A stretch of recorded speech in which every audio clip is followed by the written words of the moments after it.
Give me 2. Hey, what's up, everybody? Michael Govier, Britton Allan here on a Friday. It's 3 o'clock Eastern Standard Time. We got a baseball game going on right now between the Cubs and the Pirates. NL Central, hot action. Today, we're here to talk about a very simple premise. We're not trying to reinvent the wheel. We're not trying to show you that we are so creative that we are decades ahead of other fantasy baseball podcasts at all. No. Buy low, sell high. It's that simple. That's what we're focusing on today's show. Follow me on Twitter, MJ Govier. Of course, Pallazzo Podcast, 2 L's, 2 Z's. Utah. And then, of course, Britton Allan with 2 T's and 2 L's. Utah. Britton, it's Friday. Give me 2. How you feeling? Are you ready to do this? You got some secrets that you're holding back on us that you were about to reveal during the show? My closet, the skeletons are in my closet, raiding the fridge of a lifetime of bad decision making. So I do have one sell high player that is probably going to anger, upset, and go crazy, but just hear me out. But before we get to that, Paul Skeens, last I checked, 6 batters faced, 6 strikeouts. Apparently he's pretty good. We got that from the source. We got that from the source. We got that from the source. Oh, my God. We did get that from the source, Britton. How did you pull that one off? 6K, 6 batters? That's amazing. I mean, he is fun to watch. So that's pretty exciting. He's on the Pirates. Not exciting, unfortunately, but you know. Oh, you win with pitching. You win with pitching. That's what all the experts say. We got that from the source. We got that from the source. We got that from... Oh, my God. This button is broken. It's damaged. Shit. Hey, B. Henny here says, love, love, love. Thanks for all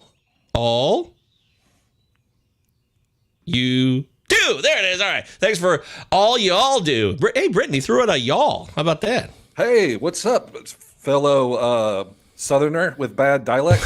No, it's not bad.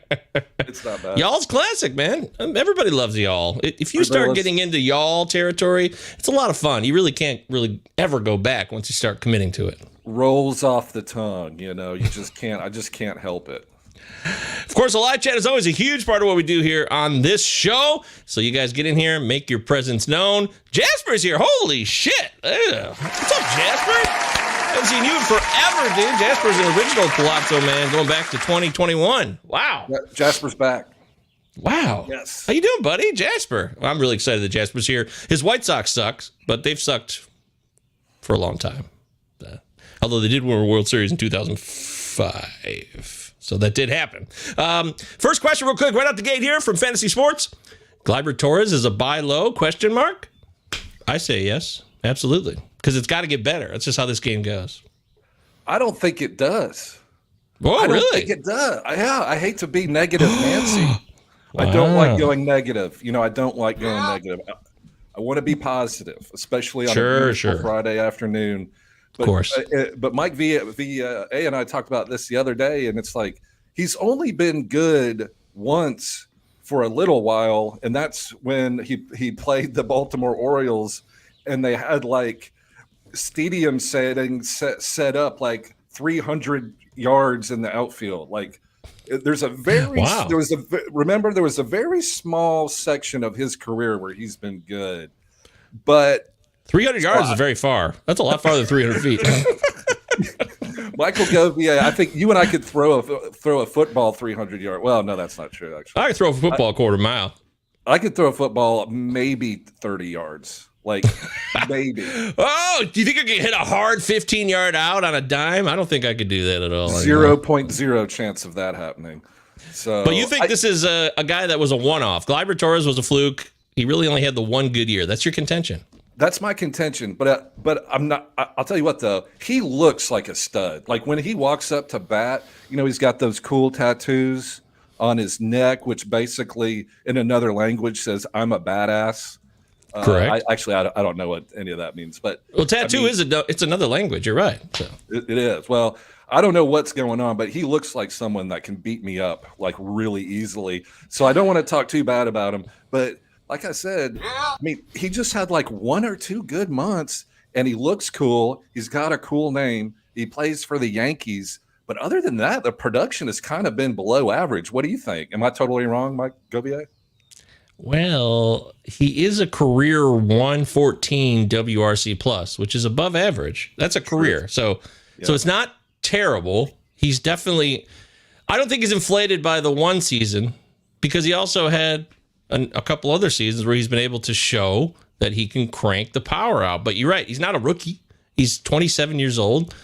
And some years have been hit or miss. I mean, 2021, he played 127 games, 516 plate appearances, and he had 9 home runs. That was a terrible year. He was a below average. In fact, that's his only below average WRC plus year, Britton, 2021. Otherwise, he's been above average. So maybe this is a 2021, I suppose. I mean, he's shown that's happened before, so we do have that on record. But I just feel like he's not hurt.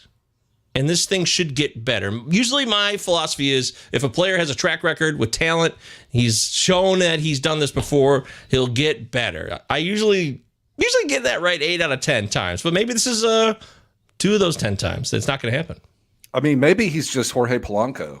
You know? Like, what's the difference? Polanco has more home runs. I mean, that's the difference, I guess. But, that's true, but I mean, Gleyber, I'd rather hit in Yankee Stadium than I would out in Seattle, wherever the hell they call it now. It used to be called Safeco. Now I don't know what it's called, so I don't care. Sorry. Pac Bell was San Francisco, right? But it's not Pac Bell anymore. Of course. Yeah, we're supposed to keep up with these corporate names. I mean, who gives a shit? Yeah, I think it's T-Mobile. Oh, congratulations. I think you're right, actually. I think you are right. Joe's here. What's up, Joey? Baltimore moving the wall along the balanced schedule has torpedoed Gleyber's value. Interesting. He knows what I'm saying. That's right.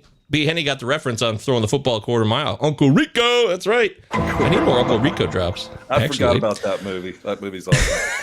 Yeah, it's a great movie. Love Napoleon Dynamite. Jasper says, been laid up or broke my back. Jesus. Oh, man. No. I'm so sorry. Yeah. Godspeed, my good man. Get well, yes.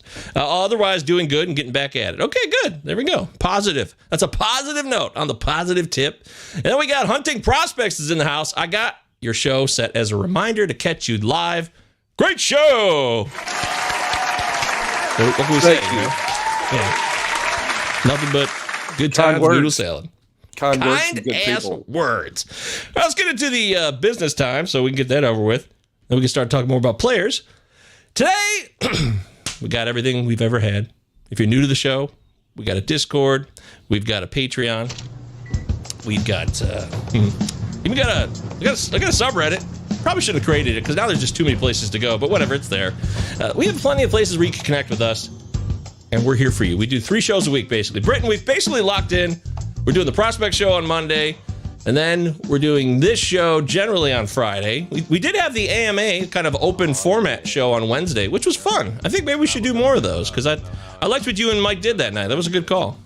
Yeah, it was a lot of fun. Mike V had to call an audible, as they say in football, because he's going to be out of town this weekend. So we just fired it up, and he got it going. So it was a lot of fun.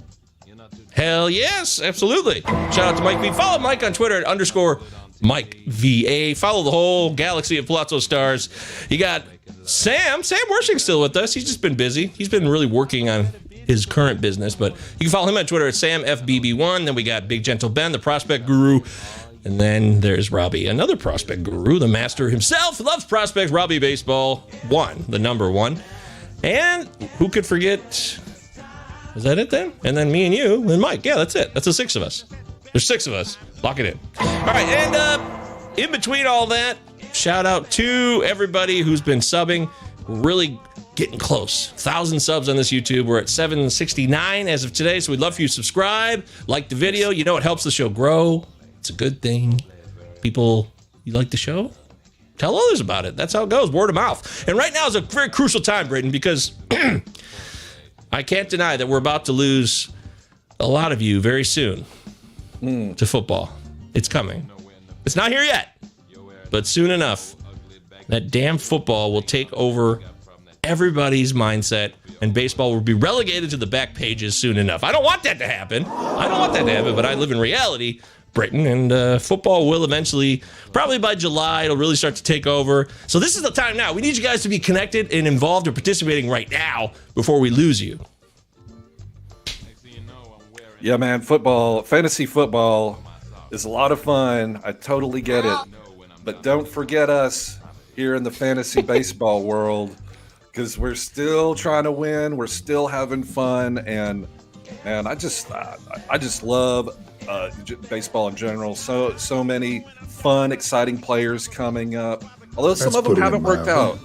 But one has.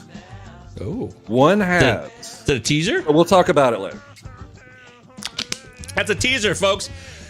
He's not the best color man in the business for nothing. Well done, Britton. Nice work. And I will tell you that we also have the Sunday show, which is the Waiver Wire live chat fabulous show.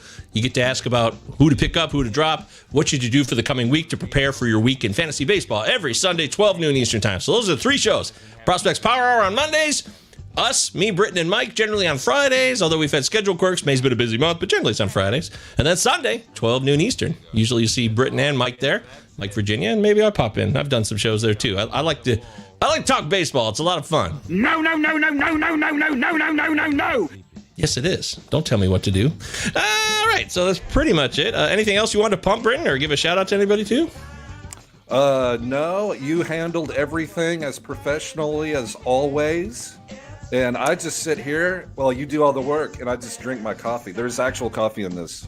No way. I promise. Wow. No red wine at 2 o'clock. Judgment Day has come upon us. How about that? All right, so shout out to everybody who's been helping the show grow. Don't forget the Discord is totally free. So that's on the house. And the Patreon starts $3. You want to give it a shot. And if you have ideas for the Patreon and you already are a patron, let me know. Hit me up. I love to serve at your pleasure. All right, having said all that, I guess we can move the show forward. Oh, wait a minute. Well, maybe I should answer. We got some people here very excited. I love that you guys are focused and dedicated. The live chat makes the show 10 times better every single time. Digs between one. Who's that in this photo? Number 7. I can't make that guy out. Is that 7? Yeah, I don't know. It's a football player. By the way, yes, Britton. No, but I meant no. I didn't mean to interrupt you. By the way, BTW. By the way, that's what I was. Oh shit! Right, yeah. Diggs. By the way, number 1. Okay, Stephon Diggs, or is it a different Diggs? There's the other Diggs on the Cowboys. The Quandre Diggs. No, that was the Lions guy. Well, that good quarterback on. There's 2 Diggs. There used to be 3, so now there's 2. That's a lot of Diggs. That's a lot of Diggs. Fantasy Sports wants to know: Kimbrel a buy low or move on? That's a great question. I'm going to buy low. What I think his. I didn't say anything. I think his track record is proven, right? Don't you think? I mean, Kimbrel's got. He's going to be given the benefit of the doubt with how good he's been throughout his career. Yeah, I would buy low on Kimbrel. And then, of course, they're going to trade Connor Norby for Mason Miller and then just forget everything I just said. But no, I like Kimbrel as a buy low. What do you think? Yeah, you guys were nonstop on the Mason Miller tip on that show on Wednesday during the AMA. I'm like, dude, it's not happening. Kimbrel's here. He's had 3 straight appearances now. He hasn't given up an earned run, so he looks to be okay. The back issue not crushing him. So I have to agree with you. I guess he is a buy low because they signed him for a reason, and they have a purpose here. And the Orioles usually stick with these veterans. They bring a guy in, they're going to use him as a veteran. But if he's a prospect, well, then you could just go right to hell because they don't give a shit about you. Yeah, the Orioles got too many players, man. The Orioles have way too many players, Britton. So much talent. But that's just my opinion. The Orioles are so loaded, so good. Their future is bright. But we both agree there. So there you go. Yeah, Kimbrel, buy low. Yes. D Snacks. What's up, D Snacks? How you been, buddy? Mike V told me Matt Olson would be fine. Will he be fine? 12-team points league. Yep. What are you going to do? Drop Matt Olson? No. I know what you can't do. Trade him either. Yes, you can. Oh, no. You're not going to get the value. I don't know. I've got a couple ideas. Tell me how that works. Tell me how that works. You want it right now? Are you sure? Oh, wait.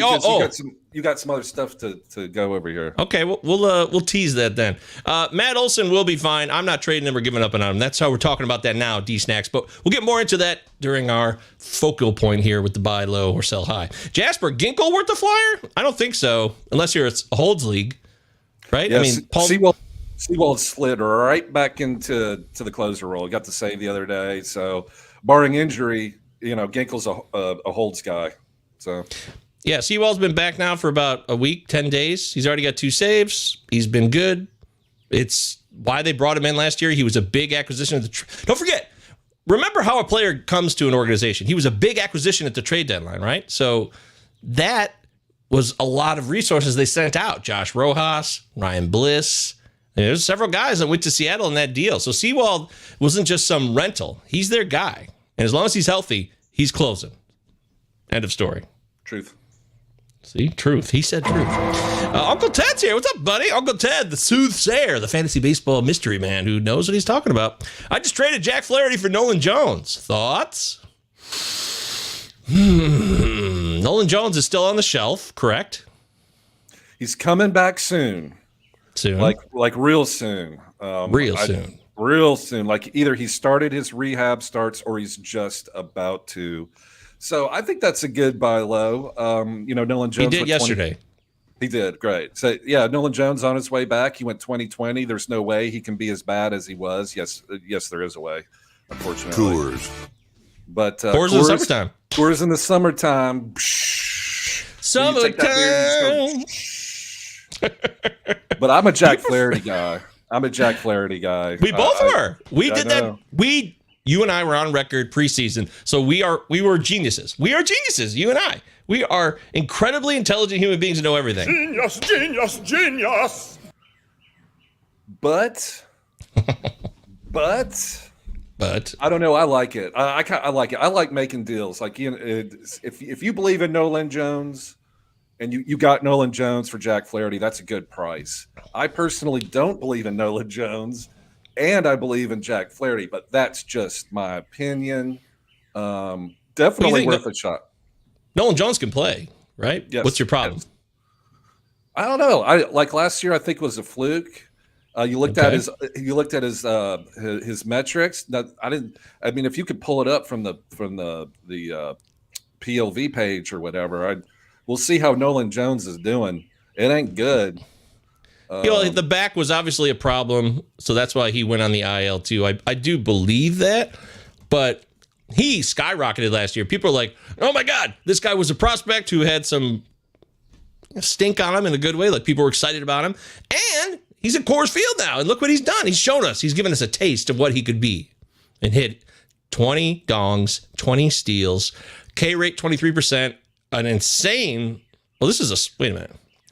A 13% walk rate. That's really good. And that was in 424 plate appearances. So I think if he's healthy, as long as that back's good to go and you see that the rehab goes well, this is a guy that's going to party in Coors come summertime. That's just the way it's going to go. And I don't really have any say in it. Coors. It's beyond me. Nolan Jones is the man. I think Jordan Beck is this year's Nolan Jones. Do you remember what the Guardians? Ooh. The Guardians dumped him, and I don't remember who they got back in the trade. Ooh, that's a great question. The best part is we got Google. Nolan Jones trade. I'm trying to guess off the top of my head, but I do not remember. I don't think it was much. I felt like it was kind of garbage. Jones was traded to from the Guardians to the Rockies, November 2022. And his parents are named Regina and Tom. There you go. So let's lock that in. But they don't tell me. Oh, shit. God damn it, wrong button. I'm all over the place today. They tell me who his parents' names are, but they don't say who was returned in that article there. Oh, Juan Brito. Juan Brito. What a terrible trade. He's a prospect with a little bit of buzz. Is he? You may be thinking of that other Brito. There are a couple of Britos out there. Socrates Brito? Socrates Brito, Juan Brito. Classic. There's a Johnny Brito in San Diego. There are more burritos than a dollar value meal at the Taco Bell. There it is. Man. Dude, the dollar value meal is dead, man. It's 2024. Everything McDonald's costs $10 at least. It's the same thing at Taco Bell. Juan Brito right now at AAA for Cleveland. He's hitting .211, but he's got a 16% walk rate, So he's really shown great patience with 7 dongs and a below 20% K rate, 18%. So Juan Brito, a second baseman. Okay. So the jury's still out on this trade, right? Yeah, I think so. Okay. There you go. I love burritos. I did not remember Juan Brito at more all. of a quesadilla. Really? Yeah. Don't you love a good quesadilla? Sure. I don't. Or are you a fajita? Rank those fajita, burrito, and quesadilla. Burrito's number one. I like burrito number one for some reason. Burrito number one. It's very interesting. Yeah. Burrito. Fajitas are like a whole thing. So I'm like, I got to go to Chili's and it comes out on a sizzling that pan. sizzle plate, and you're just waiting for a disaster to happen. Like they're passing by somebody's baby and drops it on their head or some nightmare. I worked at Chili's back in 2002 and 2003. And I served a lot of those fajitas up and the Presidente margaritas. People got hammered, but I actually never burned myself on any of those cast iron skillets. So, well, that's America. Look at me! I had a lot of experience in the restaurant. I could do a whole show about my history in the service industry. I had a lot of good times there. All right, so other questions here because we got to move forward. We were moving forward quite well, and then now we're talking about Nolan Jones and Juan Brito, which is fun. Good trade, Uncle Ted. Solid. Also, Joe tells us Trayvon Diggs. That's the Diggs we were looking for. Thank you, Joe. Thank you very much. I appreciate that. Hunting Prospects wants to know, is the talks of Mason Miller getting traded? Oh, God. I don't want to do this topic again. No, I don't know. This is just hot air right now, man. Mason Miller has so much control on him. They're not just going to move him. I think it's a bunch of crap, and I'm standing behind it, and I'm locking myself in. I think it's 100% happening. Wow. I'm just kidding. Total opposites. No, it's just nice it's just a fun thing to talk about, to think about. Would Mason Miller immediately change the Baltimore Orioles? Well, as much as any bullpen guy can. I mean, I think it would be a great trade. But, as Mike V would say, he's going to blow out his arm. And then, they gave up Mayo or Connor Norby for a reliever with a blown out arm. So I see both sides of it. Oh, that's putting it mildly. Uncle Ted says Mayo for Miller. That's what he's hearing. Okay, thank you, Uncle Ted. Uncle Ted is our Orioles insider. Hunting Prospects also wants to know if the O's aren't trading for Miller. Do you see them trading any prospects and where?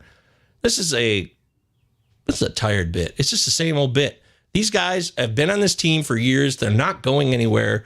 Last year, everybody wanted them to make a trade. They didn't trade hardly anybody. And even then, they did a trade in the offseason. The Orioles traded Joey Ortiz and DL Hall. They kept all these other studs. Why would they? They're not in the business of doing favors. Like, I really feel bad for Mr. Mayo and Norby is crushing it. Connor Norby's on fire, so we should really trade him. He's been a good kid. He's been nothing but kind. He's been tipping the clubhouse attendants like mad. This kid deserves a chance. Let's just let him go. No, it's not going to happen. No. No. I think what they're doing is, okay, so they've got Jorge Mateo, Ryan O'Hearn, Austin Hayes, Cedric Mullins. Those guys aren't long for the Baltimore Orioles. In a year or two, they're going to let their contracts expire or DFA them or something. They're just getting experience to these young guys. Like those 4 O's players I just made, those guys are expiring contracts, to put it in like NBA terms. They're just waiting for them to hit the pasture. And then all these guys we're talking about, that's 4 active slots we're talking about right there. A starting outfielder, a starting first baseman, and the infielder. They're talking like they're on a 4 or 5 year plan of contention, and trading any of these guys for I don't even know what, Paul Goldschmidt or something. No, I like what the Baltimore Orioles are doing. They're getting them up. They're putting them slowly in, and then they're going to let those 4 guys that they don't need go. And so I think long story short, but I'm sorry, Mike, I could talk all day about the Baltimore Orioles part. They're so good. I can't help it. But no, they're keeping all those guys. Mildly. You indulge Mike Virginia, who already is a diehard Baltimore guy. So then you want to do it. No, that's it. We're cutting this Orioles crap short. No more of this now. You know the story. Until you see a deal being done, don't expect it to happen, okay? Because I'm not seeing that happening. Joe wants to tell you that the carne asada burrito. Oh, burrito. Very good. Joe, always great with the words. Hey, Patty's here. What's up, Patrick? My main man from Toledo. Hey, Johnny, give me 2 burrito. There you go. Utah. Give me 2. Served up to you right there, just for you, Patrick, my man. TM's in the house. Trademark. Is this Trademark, I assume that's your name? Or is it Tim Meadows? No, it's trademark. Okay. Both Langford and Nolan Jones were dropped in my league, but I can't pick them up as max 3 players we can have from this. Ooh, that's an interesting twist. Max 3 players we can have from the same position. I've never heard of that one. That's a new one. And I have a Rosarina, Yelich, and Schwarber.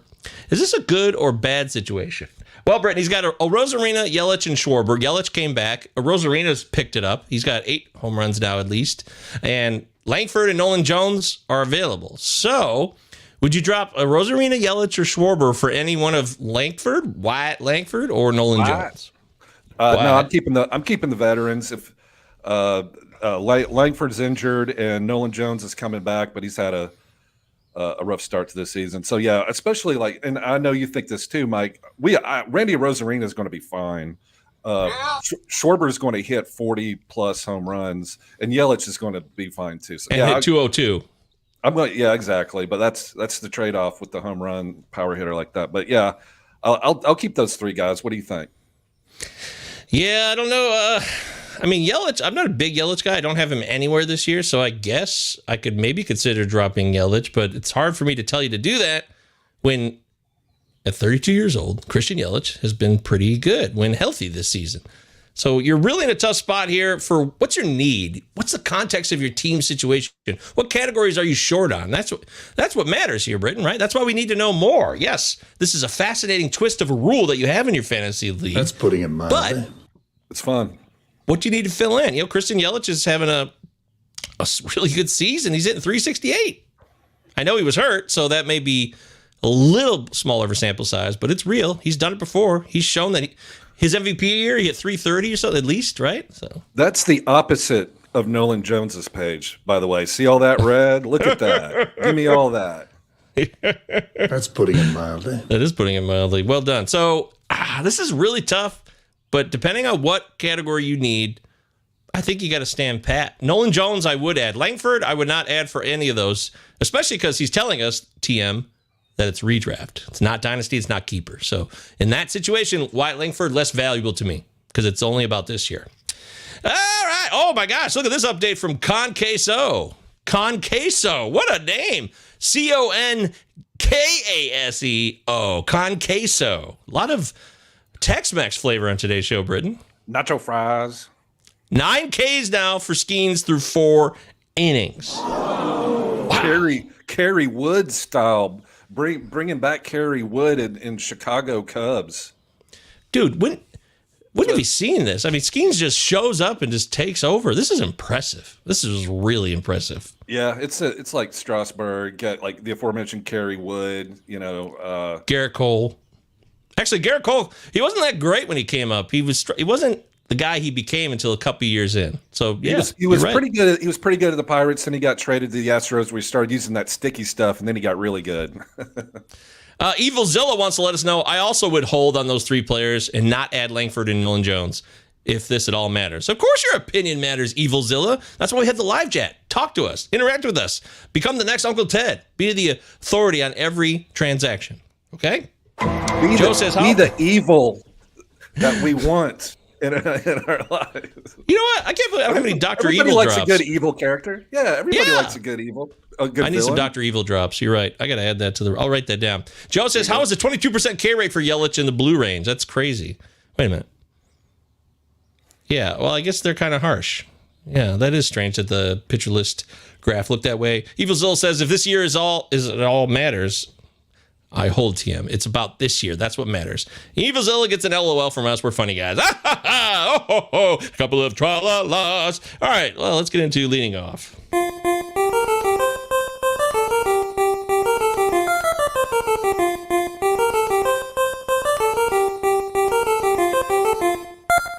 Good.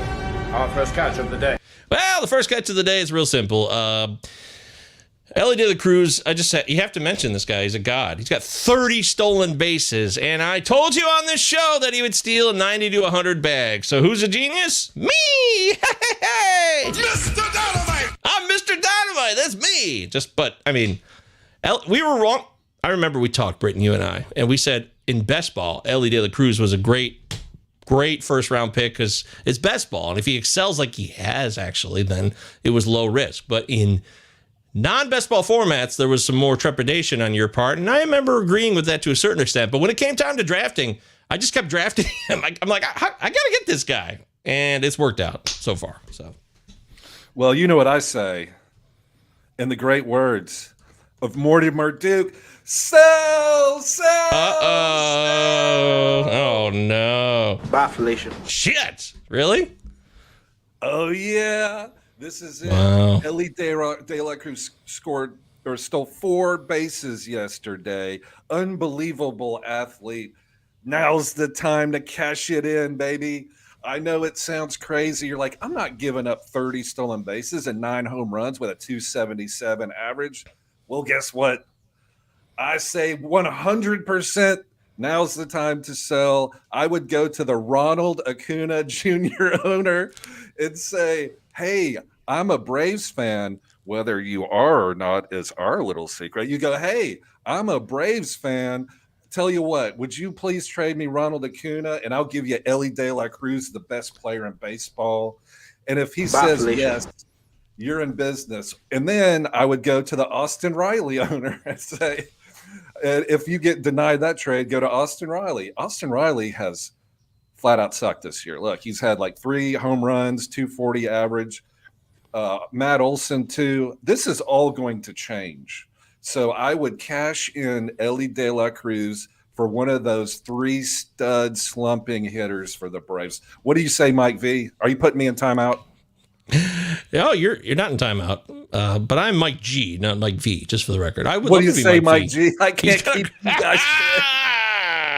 Bye, Felicia. Look, And you want me to change? Fuck you! Elly De Cruz not going to change. He still has a 31% K rate. Patty's, by the way, saying he had up all Govier's victory laps this year, and he's had a half marathon now.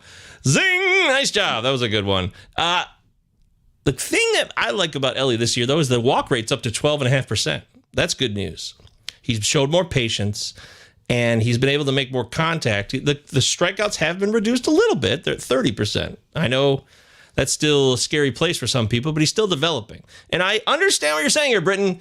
I love selling high, but when a guy like this is someone that I don't believe to be a fluke, then I don't want to sell high. But I do like where your head's at. And I actually thought last night, should I offer my Ronald Acuna for Elly in my home league, which is a keeper league too? I thought about it last night.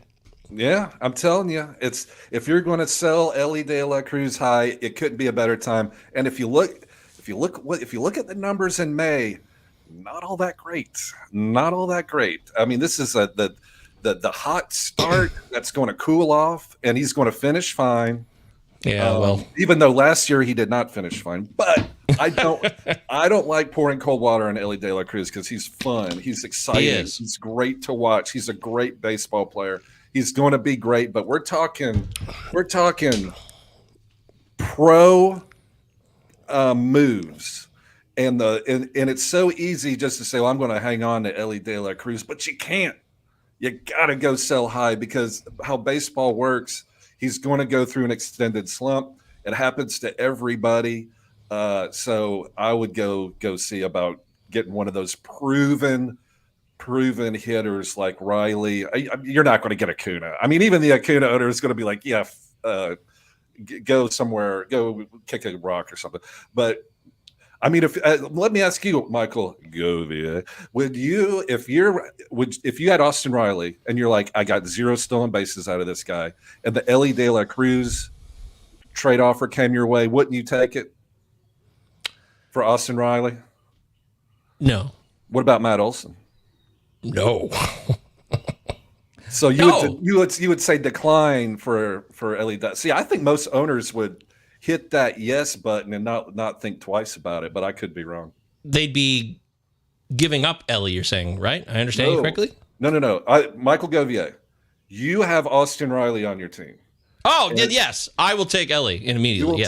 You will trade Austin Riley for Elly De La Cruz. I will. If you are the Matt Olson owner, I definitely will. You would do that in a New York minute too. Even easier than Riley, yes. Really? Interesting. I'll move off Olsen more quickly than I would Riley because Riley can give me batting average when he gets right. I'd be a little more hesitant on that one. And it would, again, like you said, what do I need? Do I need more steals? Do I not? What's my status? What categories am I slipping on? Where do I need to make up ground? Yada, yada, yada. All that shit matters, right? And that's why Fantasy Sports here says, EDLC, Ellie, a top 3 pick next year? Who you drafting before him in head-to-head points leagues? You know what? It's too early. But just to humor you, Fantasy Sports, because I respect you and I appreciate you being here. Mookie Betts, Ronald Acuna, Shohei Ohtani at 1,000%. Yeah, I would take Shohei. I would take Shohei number 1. I just would. I always would. I did it this year when I could, and I would again. The guy's incredible. He's already into double-digit steals, and he's crushing the ball, and he's hitting 350. I mean, this Dodgers setup for Shohei was a dream. A dream. Ellie's a lot of fun, but Shohei's at even a higher level. He is. Michael, I've got Elly De La Cruz in our auto-new Pallazzo League. And nice. Unfortunately, I've also got Austin Riley. But we're going to take a look. Well, I can't trade for him, obviously, if he's already on my team. But we're going to take a look at your team, and we'll see if we can do it. Actually, no, that's a keeper league, isn't it? Never mind. I'll give you Corbin Carroll. Redraft. I'm talking redraft. Yeah, you're not trading Elly De La Cruz for anybody and keeper. I'll give you Corbin Carroll for Ellie. You want that? No. Shit. Yeah, I'm stuck with that. I'm settled with that bastard. Damn it. Whoopsie daisy. Well, it happens.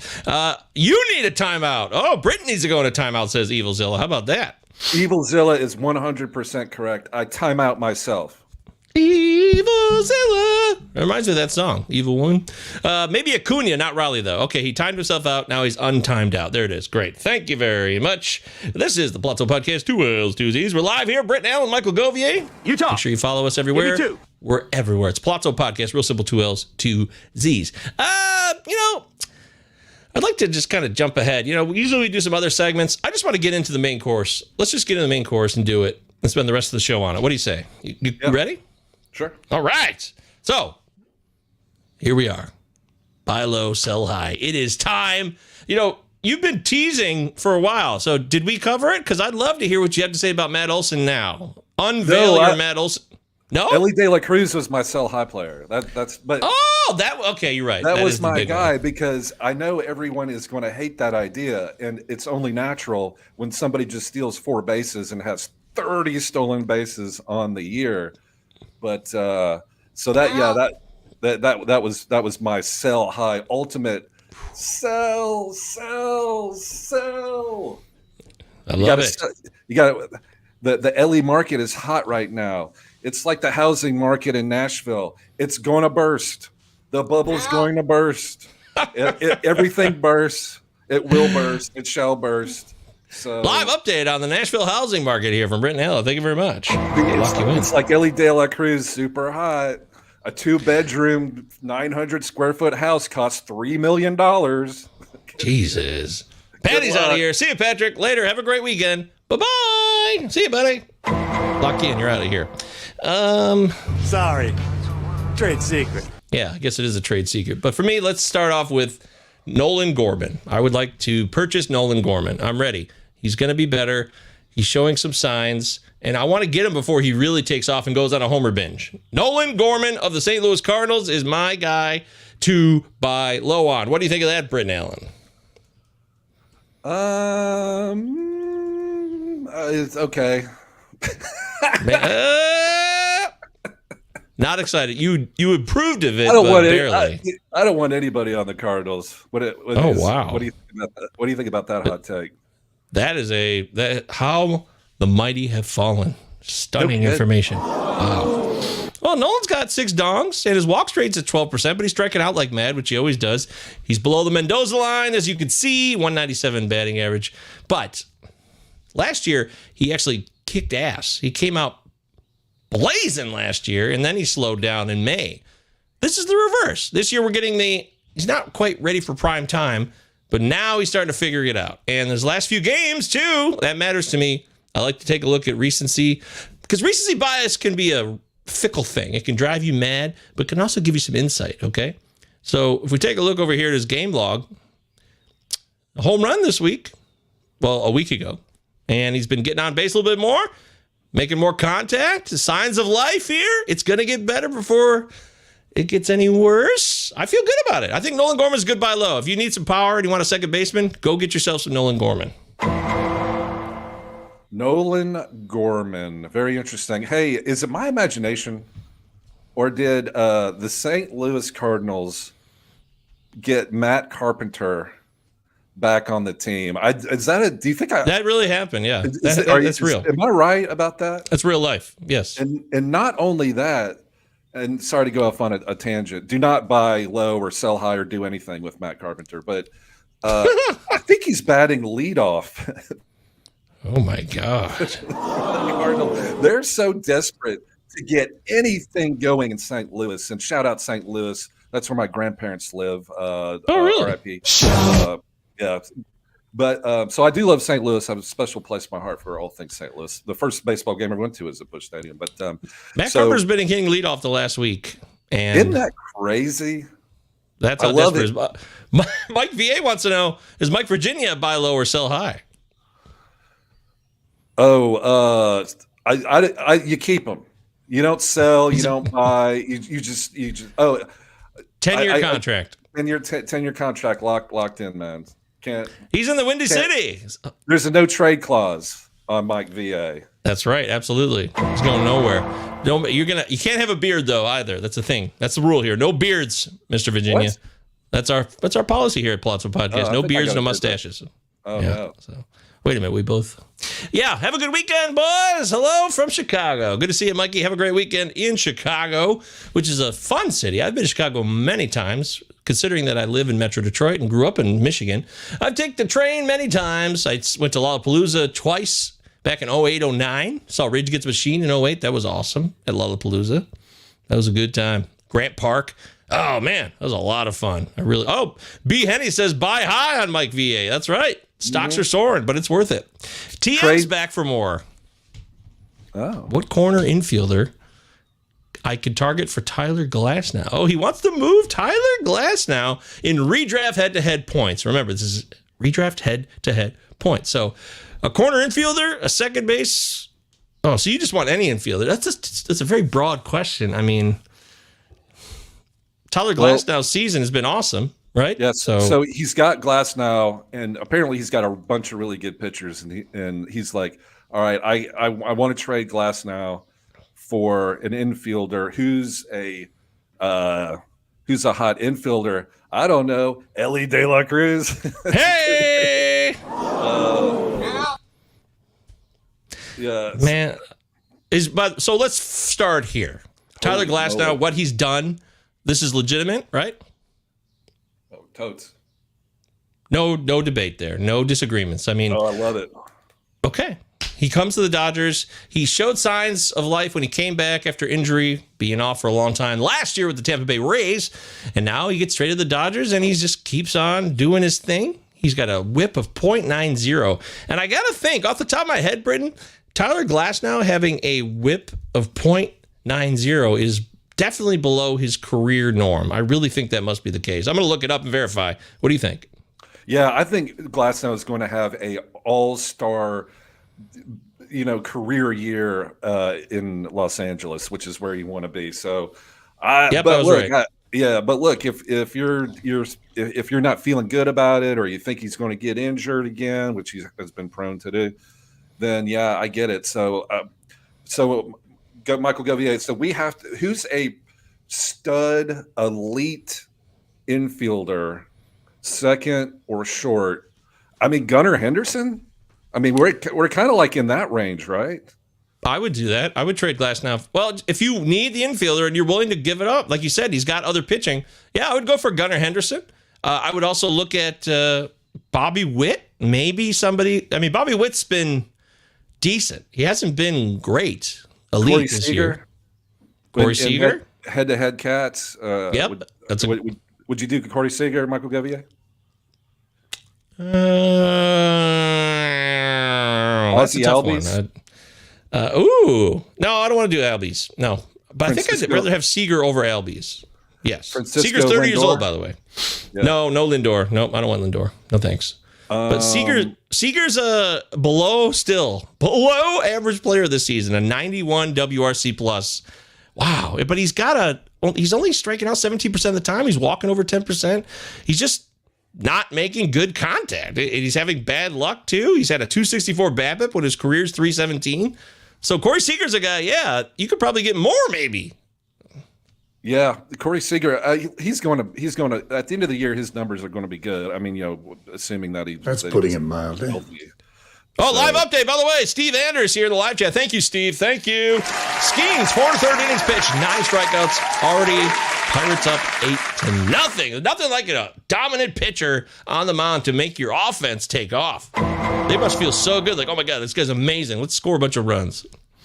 Yeah. If only Jacob deGrom had the same thing once upon a time. How great would that be, Michael Govier? It's Friday afternoon. You're in Chicago. You're at the Cubs game. And you're just drinking a beer, eating a hot dog, and just watching baseball. I don't think there's a better way to spend a Friday afternoon. Yeah. Sounds just like Britton Allan's heaven to me. Absolutely. All right, so yeah, those are a few options. When you figure it out, TM, if you're going to give up Glass now, there's a lot of options at your disposal, so it shouldn't be that hard. Jamie's here. What's up, buddy? Jamie in the house. He wants to start throwing in some football. Harrison Jr. or Dunze? Very good. Good one. Evo Zilla said, Paul Skeens just walked Michael Bush. Oh, my God. No way! Stunning information here. Live update from the live chat. All right, so back to our bias. Low, sell high. So I like Gorman. You want to throw somebody up? I would. Let's talk about ONeal Cruz. All right, so we've talked about Elly De La Cruz, super stud. ONeal Cruz had a lot of buzz going into this year because he was hurt last year. Exciting player, and he started out real slow. No way to sugarcoat it, Michael Govier. He had a bad start to the season. That's all true. But he's turned it on recently. He's moved back up at the top of the order. Like you just said, Paul Skeens has electrified the Pittsburgh Pirates. I think people have forgotten about ONeal Cruz because they're worried about the other Cruz that we already talked about. So ONeal Cruz for the Pirates is a little bit under the radar. No one's thinking about it. No one's talking about it. But he's made some real improvements. He's heating up. I think you could get a trade for ONeal Cruz right now would be great. Of course, who are you going to trade for him? You're not going to trade Tyler Glasnow for him. Glasnow's too valuable. But would you trade? I don't know. Maybe not Zach Gallen. I'm trying to think of like another pitcher that's pretty good but not great or anything. But pretty good but not great. Logan Webb. Logan Webb, yeah. I like Logan Webb too. Of course, if you could flip Jack Flaherty for me, you got to do that. Oh, I go on for it. What about Shota Imanaga? I love Shota too. That would be.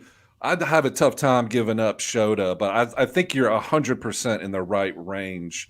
I would do Justin Steele before Shota. What do you think about that? Would you flip Justin Steele for ONeal Cruz? Of course, I would love to get rid of Steele. I just injury is the problem. I'm concerned about his arm, his elbow. It's always going to be a thing there. It bothers me, it concerns me. It's not about his talent.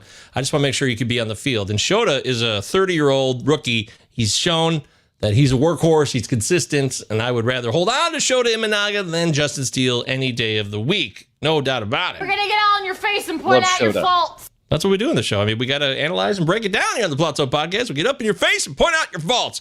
Which of these pitchers, according to Fantasy Sports, returning from injury, are you higher on? Gavin Williams, Shane Baz, or Jeffrey Springs? Yeah, so Jeffrey Springs has begun his rehab. He is going to be coming back, I would say, Britton, late June, if all goes well.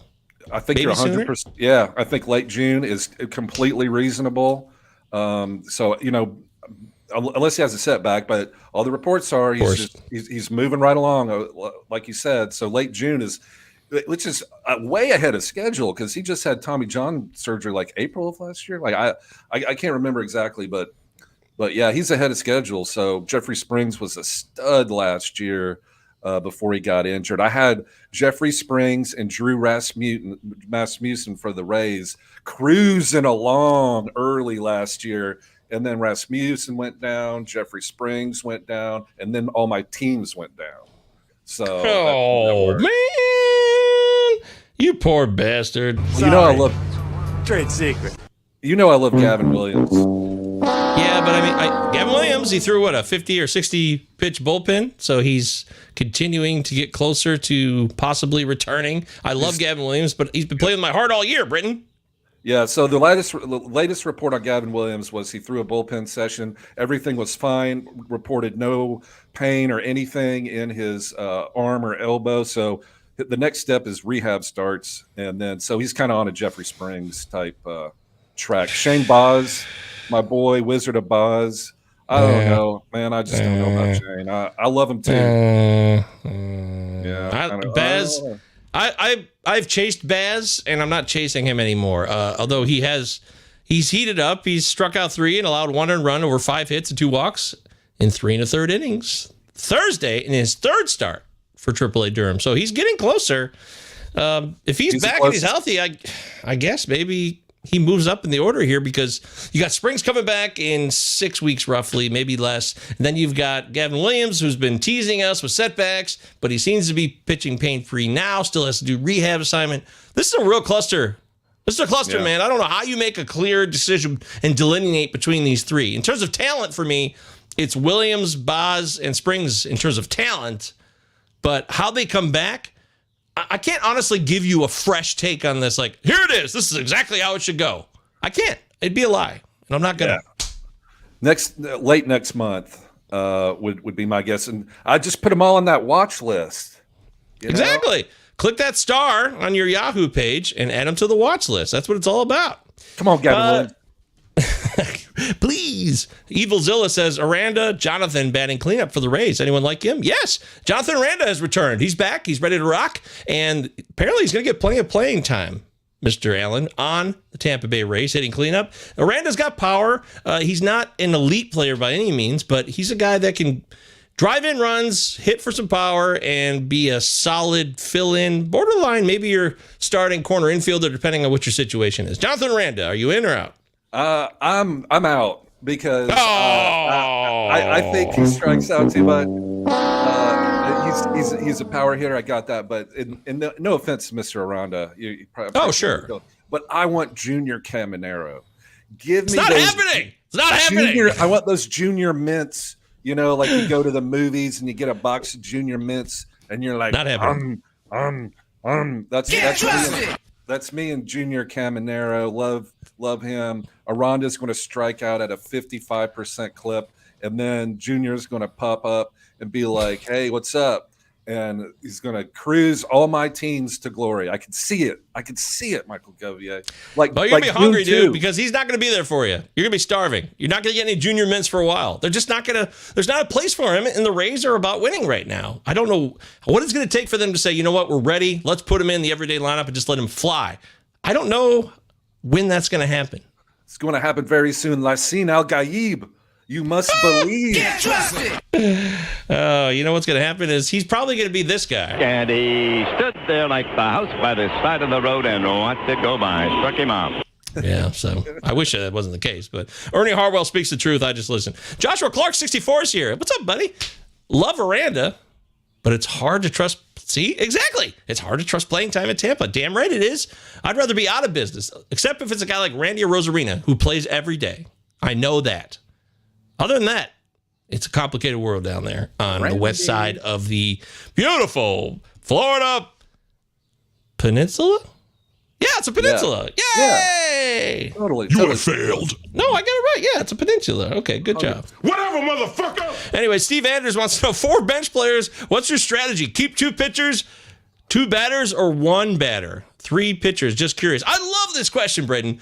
We don't get enough of these. In fact, when I did my fantasy baseball AMA on Monday, which is available in the fantasy baseball subreddit, every Monday I'm there, 12 o'clock Eastern time doing the AMA. And somebody brought up, what's the best split for your pitching roster in like a standard 12-teamer? And I agreed that it was 6 and 3. I like to have 6 starters and 3 closers. That's my prime spot there. Usually when you have 9 pitching spots, I love that. 6 starters, 3 closers. Forget holds. If it's just a Staves league only, I love that split. And in this case, Steve wants to know, when you have 4 bench players, what's your balance there? And I think when it comes to the bench, it's really about how my team's performing. I like to have a couple more pitchers that I can put in the mix when you're talking about daily transactions every day in those leagues. I'd like to have a few more pitchers that I can throw in so that I can get some more starts and kind of sit with my lineup as is, maybe 1 hitter, 3 pitchers. What do you think? All pitchers. If you're in a head-to-head Cats league and you have a batter on your bench, that is a complete waste. All right. So what you need is everyday batters, everyday players for playing time. Nobody on your bench. But if you have injuries, that's different. But that you just can't drop an injured player because he's too good. I get that. That can happen. But if you don't have any of that issue, you have to have full starting pitchers on your bench and then wait for their turn to come up, and then you plug them in, assuming that it's a decent matchup. So no batters on head-to-head Cats leagues or points leagues bench. It's a complete waste of a bench spot. Barring injury, got to be pitchers. Wow. Okay, you came in correct on that one. Nice work. Now, Roto, again, that's totally different. But the most popular leagues are points league, Mike Govier, and I love playing in points leagues too. I just play a lot more, Roto NFBC stuff, but I love points leagues. They're fun. Points leagues and head-to-head Cats. People play a lot of that. Yeah, those are very popular. And head-to-head Cats, that's where my Yahoo leagues are. They're home league and my other Yahoo league with some old pals from my life long ago as a high schooler. We've reconnected and we're still playing fantasy baseball. See, fantasy baseball brings people together. It's so nice. Yay! Good question, Steve. Thanks for being here. Like the video, subscribe, hang out. Bring questions like that more often. Roster construction. What are you doing? How does it work? What's most beneficial? Which format? Do you need more pitchers or more hitters? I think we both answered this question quite well, Britton, and we should be proud of ourselves. Robbie Baseball says, "Hi, guys. Love your lip chap. Britton, stay moist." To you both. Who's a good bench bat today? You guys seeing a spot in an everyday lineup later this month? Much love. Who's a good bench bat today? You see getting a spot in an everyday lineup later this month? Well, that's a really tough question right on the spot. Wow. I know a guy. Oh, you do? Hit me. Yeah. He's from Tampa Bay. Junior Caminero. Oh, God. Wow, dude. Also, Dash. Joe wanted to let us know, too, this is worth noting. They've started playing Caminero at second base in AAA, potentially giving him more potential to play in the bigs sooner than later, which is a good point. That's a good point. I have to mention that, to be fair. Hurt every day. Oh, yeah, he's still hurt. B. Henny says, I have Junior on my team, but the trades are coming in. I'm waiting and holding. Okay, a lot of people are. As far as this, a good bench bat. Let's see. So this should be somebody who's a platoon and maybe doesn't get to play every day. This is a tough one because off the top of my head, I'll say Ryan O'Hearn is one of my favorite bench players. He's a lefty bat. He kills righties, kills them. There should be like a bounty for his head for all righty pitchers because that's what he does. He kills, assassinates righties. Assassin's Creed, Ryan Hurd starring in Assassin's Creed for righties. And he plays for the Orioles, and when they do face a righty, he plays and he bats third or fourth. So my bet would be Ryan O'Hearn for the Orioles as a bench bat. What do you say? Hey, that's not bad. I actually had to drop him though in a 15-teamer in our main event because he sat too much. Yes, he crushes 100% 24/7 lefties. Like a 12-pack of Busch Light. Crushes it.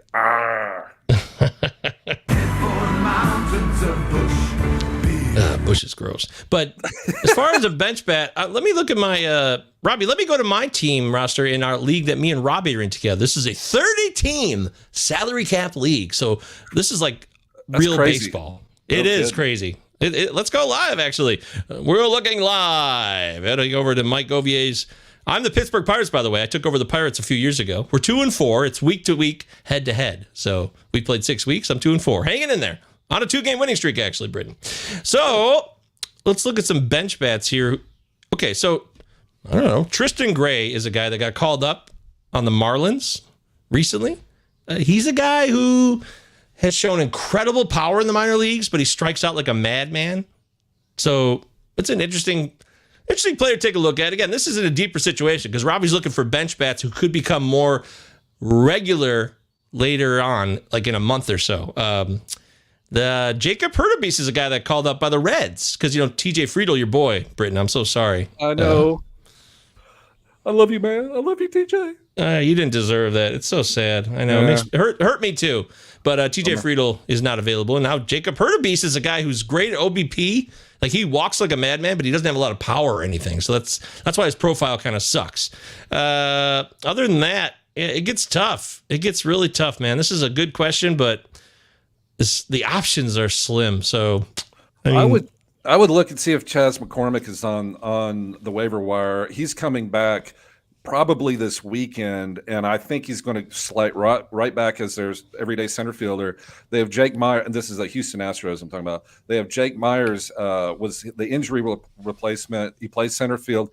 He's been okay. He doesn't play every day, but I think Chas McCormick is going to take center field over again. So that's somebody you can go stash on your bench. And there's another player too, Michael Govier. I wanted to get your opinion on him. Are you familiar with the gentleman named Trey Lipscomb? I am. Washington Nationals third baseman, yes. All right, so Trey Lipscomb, he's been stealing bases. So if you're looking for a sneaky player that steals bases, he's got like 10 on the year, and then you're like 10, like that. Well, like 10's a lot. I mean, 10's more than Acuna. I mean, if you're looking for some sneaky bags, go look at Trey Lipscomb, and I think that's another good stash too. I got some bad news though. He was just optioned to AAA. He was just optioned to AAA. Everything I just said was a bunch of foolishness. That's okay. It's funny because I was looking at it. I was like, wait a minute, he plays for the Nationals, and I'm looking at the fan graphs, and he's not there. I was like, huh. He just got sent down like right before we started doing the show. Yeah, it was at 2:48 p.m. So right before we started the show live here. Trey, I think I just added him in like 3 weeks. Father John. Oh no. What about Nick Gonzalez is he's playing well. This guy might be coming to fruition for the Pirates. Speaking of the Pirates and their dominance today in Wrigley, up 8-0. He's been making contact, showing some power in the last couple of games.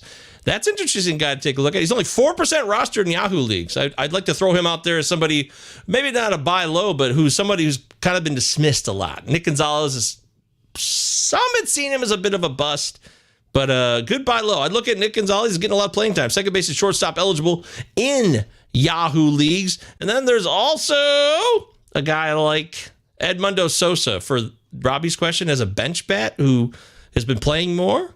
He has been hitting consistently. There's no power there, but batting average, steals, getting on base. Edmundo Sosa of the Phillies, third base, shortstop eligible, depending on what format you play on, what platform you're on, Mr. Allen. That's somebody of note that I'm interested in.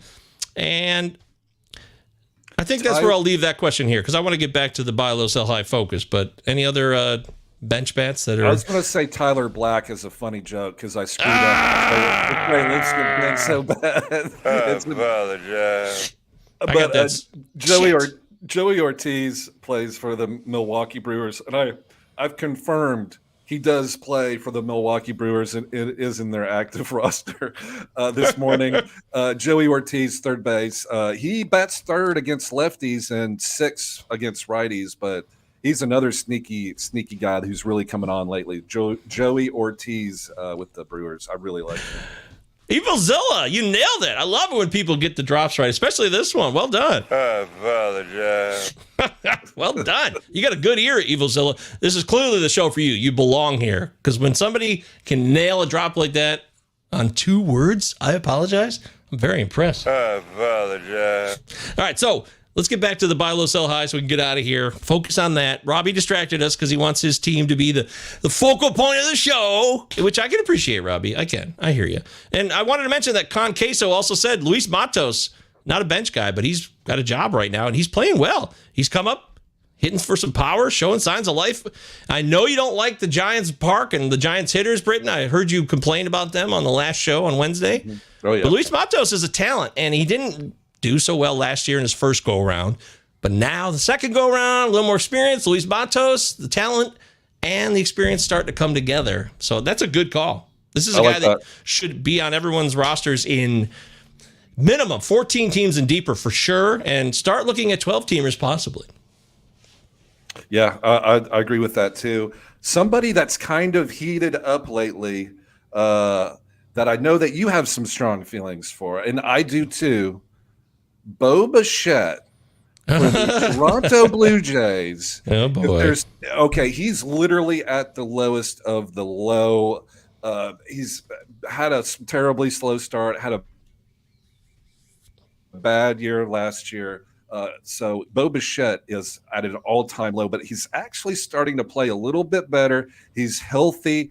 Do you believe in a Bo Bichette rebound? Is it? Of course, anything's possible. But what do you think, Michael Govier? Is Bo Bichette a good buy low? Can't believe you brought this name up. How dare you? How dare you, sir? You son of a bitch. What? But yeah, it was only a matter of time. It was only a matter of time. He's not this terrible, so you just had to wait for it. You had to sit there and take it. Meanwhile, the only league I have him in, which is my head-to-head 14-team keeper league, he's been so bad, and I'm in last place. The season's basically already over. So it doesn't even matter if he goes on a heater because I'm like 13 and 48. I would say the team is screwed, and he's been a huge part of that because I not only had Bo Bichette, also had Randy Rosarina. Remember how bad he's been? I mean, I had like all these guys with terrible beginnings, and it just put me in a hellish hole. So, yes, he's talented. He's much better than he's shown. So Bo Bichette is a guy who absolutely will have the best of his season in front of him right now. No doubt about it. Easy call. I'm kind of buying that too. I really am. He's 26 years old. He's talented. He had a good season a few seasons ago. I just got to believe, Michael Govier, that Bo Bichette and the whole Toronto Blue Jays, they're going to go on a run. Vladimir Jr., like those guys, Guerrero, they're too good. They're better than this. What, Michael Govier? They're better than this. What do you think? How dare you, sir? They're better than this. Yes, it's that simple. I'm not no bonus analysis, no deep dive. Sometimes it's that simple. When a guy's this talented, there's good stats a coming. Right? Davis Schneider is on that team. I know you love Davis Schneider.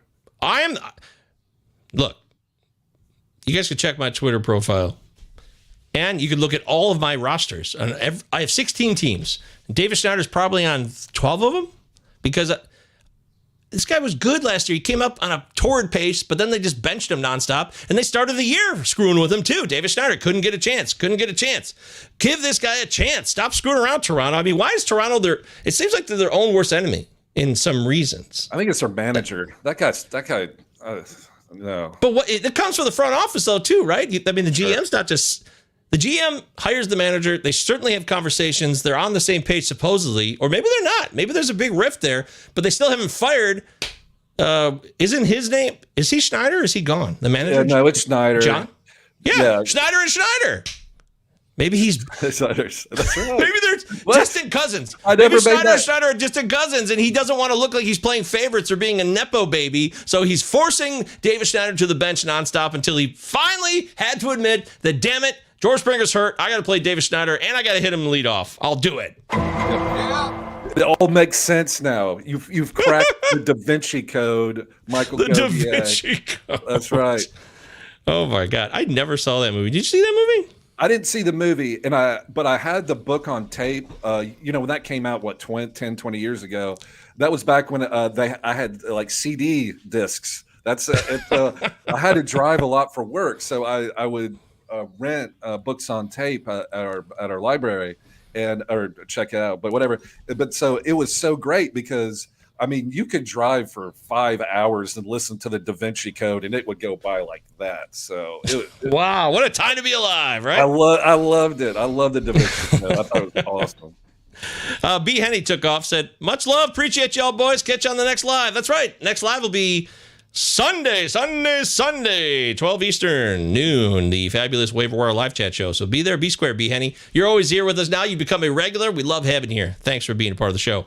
Joe also says, Britton. Yeah, that's right. Thank you. What about Dyron Blanco for the answer to Robbie's benchback question? That's a good one. That's a very good one. Yeah, I agree with that. I like Dyron Blanco a lot. He's a little over the hill. 31, 32-ish. So he's not, this isn't like a late bloomer or unless it's a late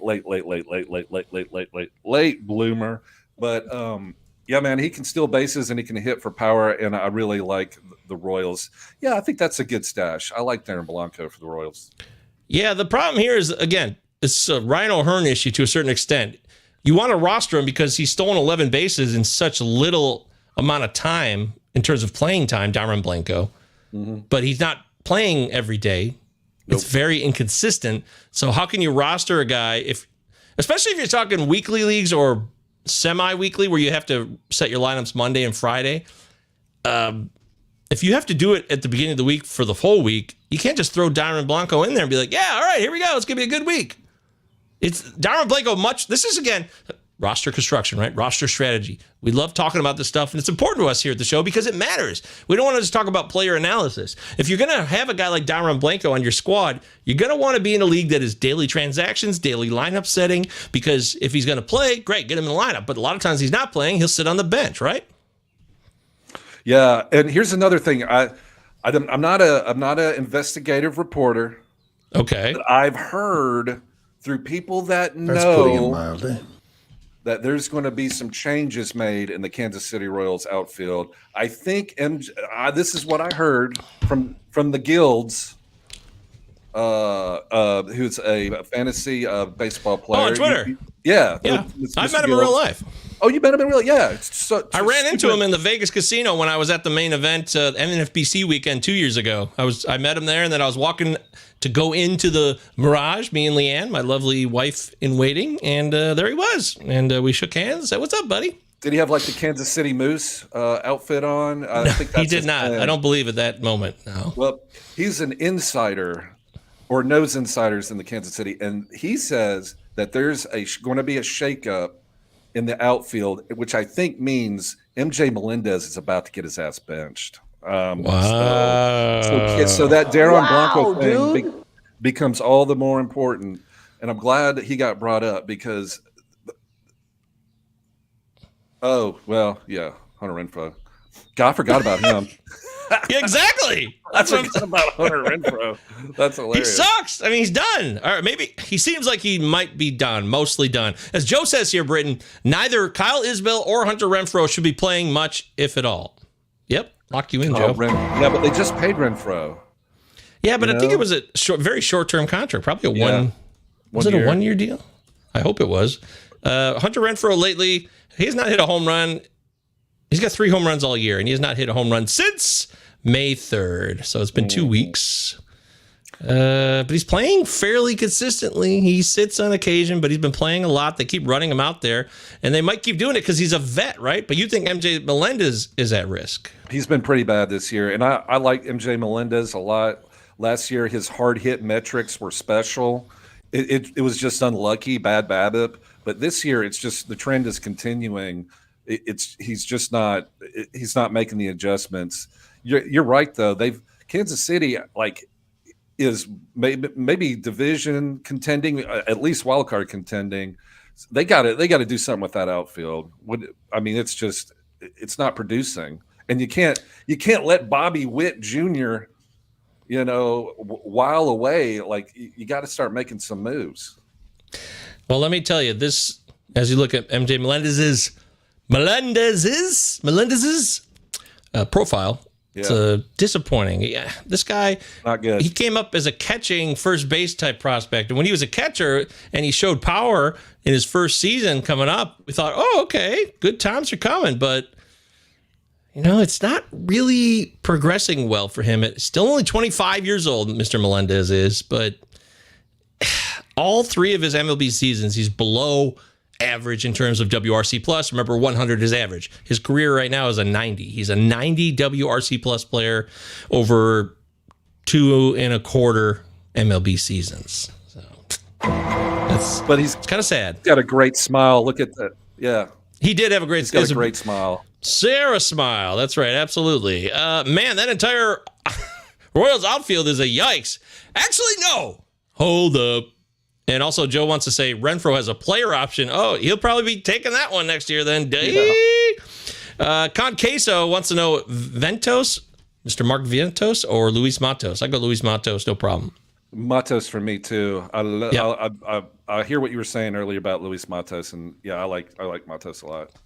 But to close it out here on the Royals outfield, Joe says it's a mess. But one of my buy lows is Nelson Velasquez. He's my boy. I love Nelson Velasquez. You remember last year, he was the author of a terrorizing streak of power, closing out the season, like 17 dongs in a short amount of time. He hit a home run the other day, drove in 3. It has not been a great start this year, but the best is yet to come. And I'm buying low, and I want Nelson Velasquez now before he goes on that homer heater that you're going to miss out on. Get him now, even if you have to bench him for a few days before he really starts to take off. It's going to happen, folks. That's what this guy does. He's better than this, and he's streaky. Expect the streak to happen soon. Nelson Velasquez, buy low. Hey, by the way, have you noticed how good Seth Lugo is? His strike, not very noticeable, but yeah, he's not very noticeable, but he's been great. Hey, did you see that movie Unfrosted with Jerry Seinfeld? I haven't seen it yet. No, I've not seen it yet. I watched it, and I really like Jerry Seinfeld. I grew up in the '90s. I grew up watching the sitcom television show. It was really fun. You're from the '90s? I'm from the 90s, baby. I graduated high school in 1995.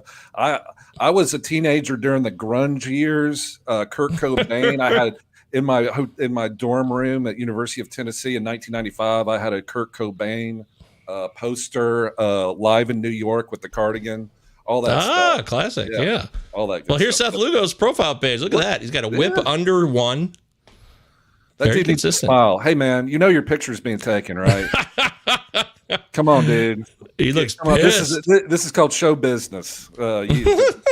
Smile it up. Plus, you've got a guaranteed multi-million-dollar contract. Come on, man.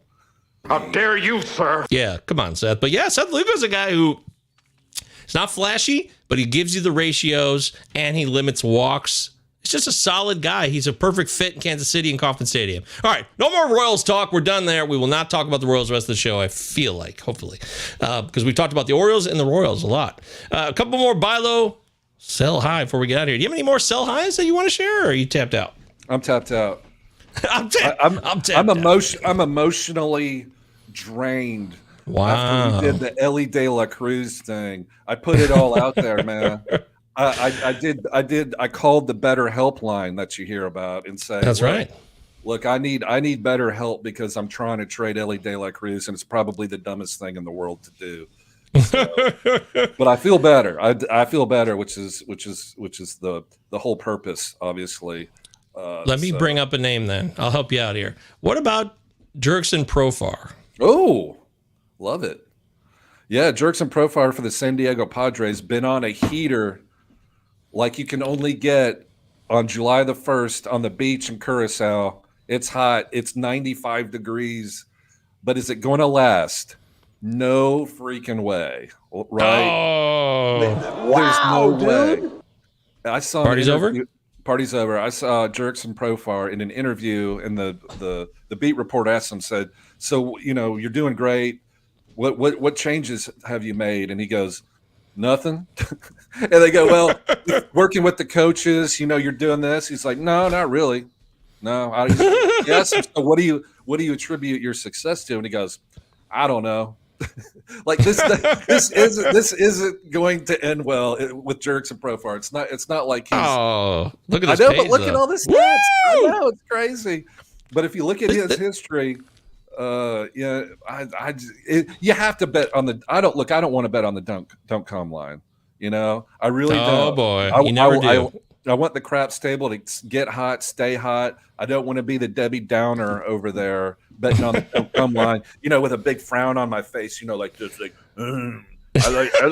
I'd rather people lose than win, you know, like that kind of garbage. But it's Jerks and Profar, man. He's 31 years old. I mean, you know, what do you think, Michael? I'd love to hear your thoughts. Well, I've been benefiting from him. Picked him up week 2 of the season in the main event, and he's been a huge lift as an outfielder to help boost the outfield, which needed one replacement. And Profar has been that guy. Let me take you back, Britton. Remember, let's not be stuck in the moment. Let's broaden our horizons. Do you remember how highly touted he was as like the prospect, the guy? Like he was the number one prospect of his time. He was supposed to change the world for the Texas Rangers, and it never really happened. Yeah, he was a big time prospect. He was at he was in the Little League World Series. Do you remember that? That. Oh, really? Oh, yeah. I don't watch that though. I no offense to children enjoying their lives playing baseball. Right. That's right. And I hate kids, and I hate watching the Little League World Series. And rainbows and unicorns. And I bet the come line. Oh! I'm the ultimate buzzkill. No, but he's had the prospect pedigree, a legendary prospect. So it's not ridiculous that he's finally, after all this time, giving us the best version of what he could do. And he's given us some, you know, in San Diego, he's given a little bit of solid effort. He was in Colorado before that where he was okay, and people were trying to hope that he could be the guy he is now when he was playing at Coors so they could have a legendary offensive season. That didn't quite happen, but he seems to have found his sweet spot here, Britton. So it doesn't look fluky. He's had the talent. He can play. So I think it's for real. But I don't blame anybody if they want to sell high. I think selling high is not a bad idea, because eventually he'll probably cool off a little bit. But the question is, will anybody buy it, or are they already thinking that the party's over? Look at those numbers, though, Michael Govier. Man, numbers don't lie. Look at all that. That looks really good. Yep. You know, hey, crazier things have happened. I mean, J.D. Martinez, you know, he had a when he got in his 30s back with the Tigers, that's when he started smoking bombs. So, you know. Joe knows me well. Joe says, tell us how much you enjoy watching child actors, Govier. I can't stand kids in movies. It was ruining for me. Yeah. Jeez. You hate Home Alone. You're like, I hope they kill Kevin. I saw Home Alone 2 in the theater, though. I did. I have to say that. I was there. Joe Lowry also says Profar was the number one overall prospect in 2012, ahead of Martin Perez, who's still playing. Mike Olt. Oh, there's a flashback. He was a bust. Leonis Martin. He was a fun little center fielder. Could steal some bags for a minute. And somebody called Robbie Ross Jr. I have no idea who that was. But you're right. That makes a lot of sense to me, Joe. Good call. Profar, sell high. But I don't blame you if you want to ride it out. But I think it's not a bad idea. Okay. Hey, can we talk about your main event team? Or I don't want to jinx anything. Boy. Are you able to discuss? Sure. What's up? Well, because it wasn't too long ago, or at least last time, you know, we talked about it. Y'all are in first place, right? Yeah, we're I'm sorry, 38th overall right now, actually.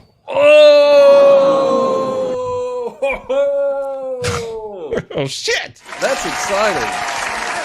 I know, but it's such a long season. I don't want to be Mike Curlin last year. Remember the King Curlin shit? And he was like leading the way almost halfway through the season, and then it all fell apart. You're right in the right distance, because you don't want to be first, second, third, or fifth, because the other teams in your league, like the team that's in 15th, 14th, and 13th, you know, in that area, they're all going to quit in the very near future. So it's the teams that are in the mid-level that are going to start getting those points.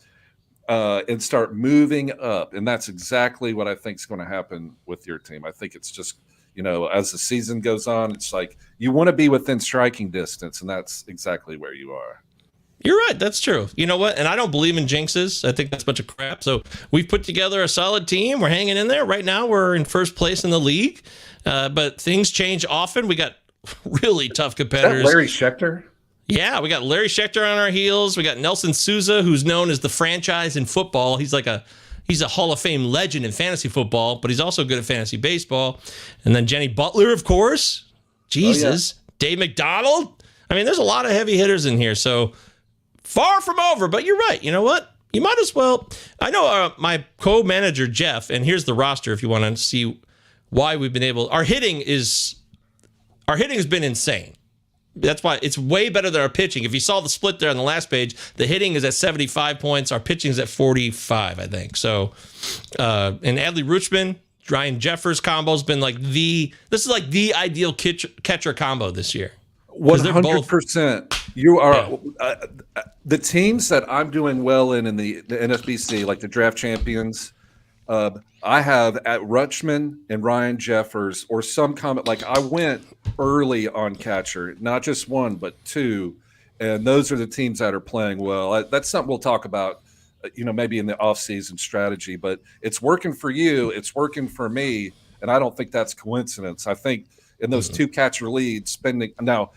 Adley Rutschman in the 4th round of a 15-team or 5th round, that's a high price. But man, it gives you such, like, what if instead you had drafted Young Gomes and I don't know, Travis d'Arnaud? Like, you're screwed. I mean, those are two positions where you're below average. So that means you got to make it up somewhere else. Well, good luck with that. You're right.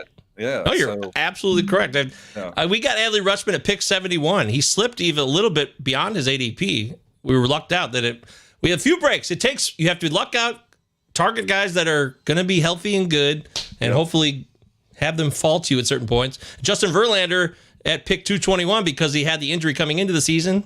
We were able to get him that later. And outside of his blow-up start against the Yankees, he's been good. He's still been really solid. So that's how it works, folks. Right on. I want a couple more names, then we'll get out of here because I want to make sure people get more of these. Guy like Josh Naylor, who's been incredible this year, it's not a fluke. Don't sell high on him. Do not sell high on Josh Naylor. This is his season. This is his career year right now.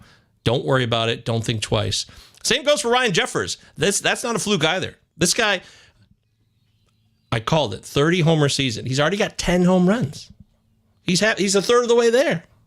Yeah. And he hits leadoff for Minnesota. A catcher who hits leadoff on occasion for Minnesota, no worse than the 2-hole. That's a big deal. That's how good of a hitter Ryan Jeffers is. Oh, he's been great. If you got him as which you did, but if you got him as your second catcher, oh man, I mean, you hit the jackpot.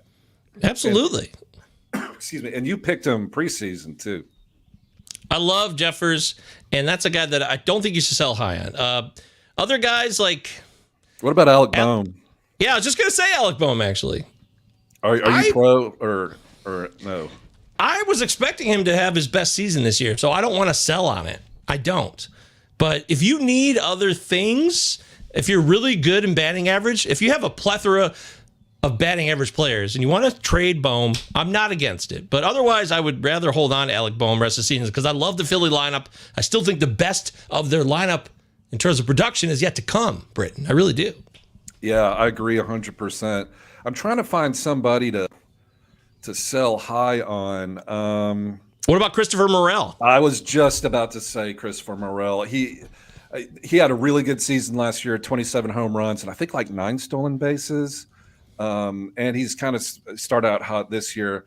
I could sell high on Christopher Morel. I would also seriously consider, and this may sound crazy, but Brent Rooker, man, he's hitting bombs, and look out. The Oakland Athletics are, like 5 games under 500. Yep. Not that terrible. Do you have any interest in selling high on a Brent Rooker, Christopher Morel? Morel's a guy who's super streaky, so I might sell high on Morel if somebody wants to dive in on that product now. Morel picked it up in May here. He had a crappy April, but he's really taken off with the power in May. And Brent Rooker's a guy who came alive last year. He salvaged his career. He was left for dead, comes up with a 30-homer season last year. Now he's got 10 already, even though he was dismissed. He wasn't playing in the beginning of the year for Oakland this year. Yeah. So that shows you how quickly he's ascended. Yes, he strikes out 31% of the time. He sells out for power. He pulls the ball and sells out for power. That's then the change he's made, and it works for him. Eventually, it won't work. He'll slow down.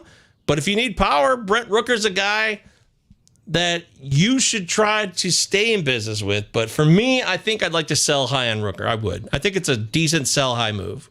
What about Ranger Suarez, starting pitcher for the Phillies? Literally a top 5 fantasy starting pitcher, Ranger Suarez. Would you want to sell high on him? But that's a tough one because it's tough to let pitchers go. I mean, you'd have to get. I mean, you're not going to get Elly De La Cruz, obviously, but I mean, you'd have to get somebody pretty good to let go of Ranger Suarez. Wow. Joe, real quickly, the live chat says Morel's defensive concerns always put him at risk for losing playing time. That's a good call. And Rooker's defensive concerns don't matter at all. That's true. I just think it's a good time to sell high if somebody's willing to say, hey, you did it last year. I want to buy now. And maybe you can get a more reliable part for your squad. Again, your team context, what stats you need. That's what matters. That's what matters. But as far as Ranger Suarez, he's not a dominant pitcher. I mean, he's got right at about 9 Ks per 9, but the ratios are outstanding. And there was flashes of his potential a couple of years ago. Last year didn't go so well. Yep. So I still would like to sell high because I think there's going to be more offensive issues in that park as the summertime picks up and the ball starts flying out even more. So I think I would sell high on Ranger Suarez. He's pitching too well right now. One more, I wanted to see if you wanted to buy low on Jake Berger. He's been McDonald's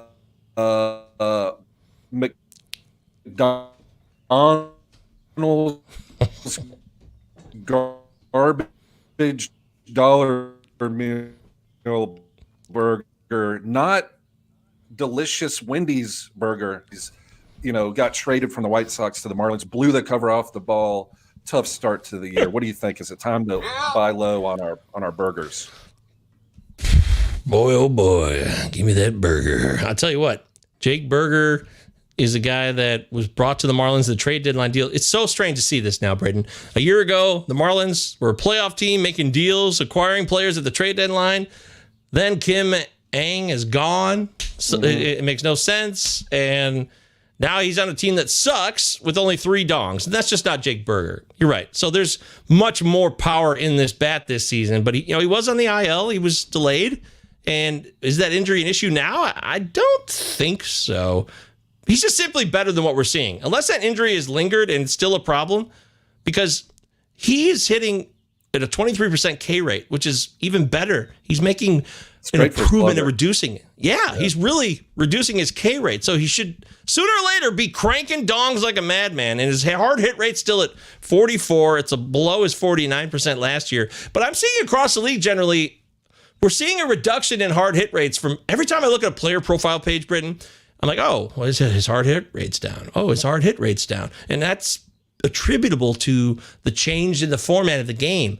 More spray hitting again because the shift is gone. We're seeing more base hits. We're seeing batting average skyrocket. So I think that's attributable to that. But this is a guy who's a masher. So yes, I would absolutely buy low on Jake Berger. I feel confident in that, just like I do with Nelson Velasquez. Yeah, man, give me that mushroom Swiss burger. Oh yeah. Or do you prefer give me the mushroom Swiss, or do you prefer the barbecue bacon cheddar burger? Both delicious, very different, both delicious. You love Wendy's. You're such a Wendy's aficionado. I haven't been to Wendy's in like 15 years. I don't know why I talk about it all the time. That's probably why I think it's so good, because I haven't been there in so long. Somebody take this man to a goddamn Wendy's, for the love of God. Not Billy. What about Javier Assad? Oh, I've been a big Javier Assad guy. I think he's legit. He's flown under the radar. I don't know why. Probably because he doesn't have the Paul Skeens type stuff. But look at it. I mean, he's like 3-0. Not a K per 9 guy, but not not like Kyle Hendricks or anything like that either. Javier Assad has been really, really good. I think I wouldn't. You're not. I would go trade for him if I could. I've got him in many leagues. I'm looking at one right here at DC, and I've got him, and he's been a big help. And I'm also apparently in this DC starting Spencer Arrighetti. Oh, interesting, I guess. But yeah, I need to take a look at this roster when we get off air. But yeah, no, Javier Assad for the Cubs has been nothing but short of great. Like him. I mean, the Cubs, like him and Shota, that's pretty solid. What do you think? Are you a Javier Assad fan? I like him, but I'm selling high. I think there's a lot of pitchers in their repertoire. The Cubs have a lot of pitching talent, and they're pretty good at getting a lot out of each pitcher. So it seems like there's a lot of shuffling that changes here. If you think Assad's a regular, will be there till the end of time, then great, stick with it. But I'd rather sell high, see if I can get another part to fill a need for my team right now. What about Mr. Tanner Houck, who's absolutely taken off this year? And Boston's rotation, it's real simple. If you haven't read about it, Craig Breslow and pitching coach Andrew Bailey of the Red Sox, they got together and they said, let's reduce the fastballs we're throwing, just less fastballs across the board. So that's what all of them are doing, and it's all working to their advantage so far. And Tanner Houck was also a first-round pick in the MLB draft a few years back. So he's got a pedigree, a background, and he's making it happen here. It doesn't seem fluky to me. I would hold Tanner Houck 100%. I do not want to sell high. I'm not selling high on Tanner Houck. I'm going to go to his house. I'm going to Google Tanner Houck's house.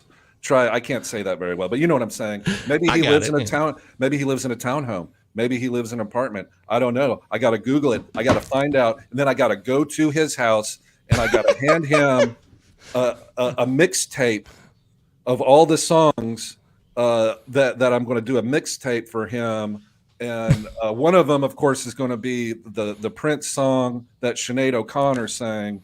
Nothing compares to you, not beautiful. Y-O-U, just a letter U. And I'm going to hand it to him and saying, you're not going anywhere. Please don't call the police. And that's what. And then I'll just salute him and walk off. Yeah, no, do not let Tanner Houck go anywhere. What about Eric Fetty? You selling high in Eric Fetty? Eric Fetty came back from the Cape. Who are you selling? Yeah, yes, sir. I'm selling. I don't want any player on the Chicago White Sox. Eric Fetty has pedigree back when he was a prospect. Yes. But the Nationals used him as like a long reliever. It didn't work. Terrible. He was terrible. Yeah, but he's talented, so I think he's going to be good. But I don't want any pitcher on the White Sox. If I could trade Fetty for Jake Burger, I would do it. What do you think? If I needed power, yeah, absolutely. That's a solid trade. I'm down with that. Yeah, Fetty went to the KBO though and made meaningful changes. I do like Fetty. I would do a Burger trade if it made sense for my team, but I think hanging on to Fetty's a good idea. I do. If he gets traded to a contender, that'll be even better for you, especially those of you playing in head-to-head leagues during playoff time.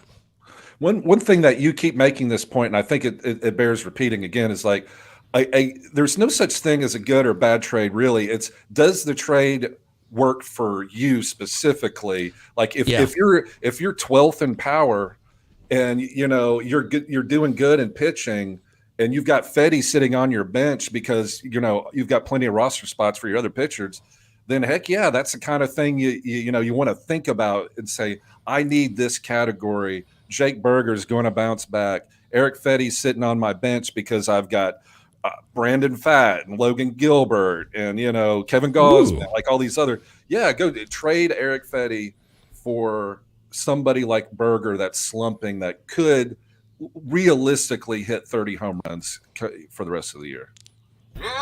Absolutely. We got a question here from Steve Anders.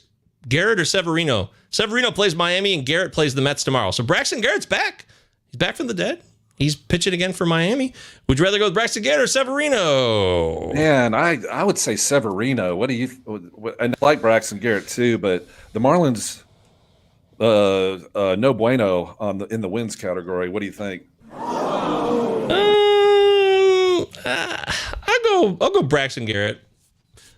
I think Severino's a guy that I don't know, kind of bums me out, makes me sad. Yep, me too. Doesn't doesn't get me inspired. But that's not a good reason, though. So I'm sounding like a moron. But in Braxton Garrett's first start this year, he pitched against Philly a few days back, went 5 1/3, struck out 8, but he got ripped for a few earned runs for sure. 5 runs, okay, on 5 hits. So Philly. now the Mets, yeah, it's Philly. It's tough. Now he takes on the Mets at home in Miami. I'm going Garrett over Severino, and I feel okay about it. But I don't know if there's that vast of a difference here initially, but I do think Garrett has the better strikeout potential. Yeah, he does, definitely. He's got wicked stuff. It's just, he gives up the home run. Wicked. Wicked. All right, well, wicked we've covered a lot of names. I feel like we did a good job of focusing on the point of the show here. And if you want to keep the conversation going, that's why the Discord's here. That's why you can follow us on Twitter, X. By the way, they've officially made it x.com. You cannot type in Twitter anymore, I don't think. It has to be x.com now. That happened yesterday. Makes perfect sense to throw away years of trademark recognition, of course. What a businessman Elon Musk is. A genius to the max. But that's where you can talk with us over there on Twitter. You can DM us. You can tweet at us. Ask us questions. The Discord. And, of course, right here on the show, under the video comment section, YouTube comments. It's a fun place to hang out. That's what we do here at Pallazzo Podcast. 2 L's and 2 Z's. Follow Britton on Twitter. 2 T's, 2 L's. Britton Allan. I'm at MJ Govier. _ Mike VA. Big Gentle Ben, Sam FBB1, Robbie Baseball 1. All of these people are great people to interact with. And there's a whole bunch of other people who aren't necessarily on the show all the time in the Discord, like Christian Crespo and even Joe. There's so many people in there can help you out. Chad. So the Discord is a great place to get questions answered. If you're looking for multiple perspectives on your trade offers or your ad drops, that's where you want to be. So, Britton, we did it. Good job. I hope you have a great weekend. You got any fun plans? I'm going to Tanner House House. Yeah! I can't believe you pulled it off. Wow. It's going to be an exciting weekend. I'm going to go pick up my wife and enjoy the weekend with her. And for everybody here at the Pallazzo Podcast, we've had a great time. Thanks for being part of the show. It's a lot of fun. We'll be back Sunday with the fabulous Waiver Wire Live chat. For now, it's time to turn it over to Captain Jack Russell. Here he comes. Right, lads. Now, I know there's not a faint heart among you. And I know you're as anxious as I am to get into close action. But we must bring him right up beside us before we spring this trap. That will test our nerve. And discipline will count just as much as courage. The Acheron is a tough nut to crack. More than twice our guns, more than twice our numbers. And they will sell their lives dearly. They mean to take us as a prize. And we are worth more to them undamaged. Their greed will be their downfall. England is under threat of invasion. And though we be on the far side of the world, this ship is our home. This ship is England. So it's every hand to his rope or gun, quick's the word and sharp's the action. After all, surprise is on our side.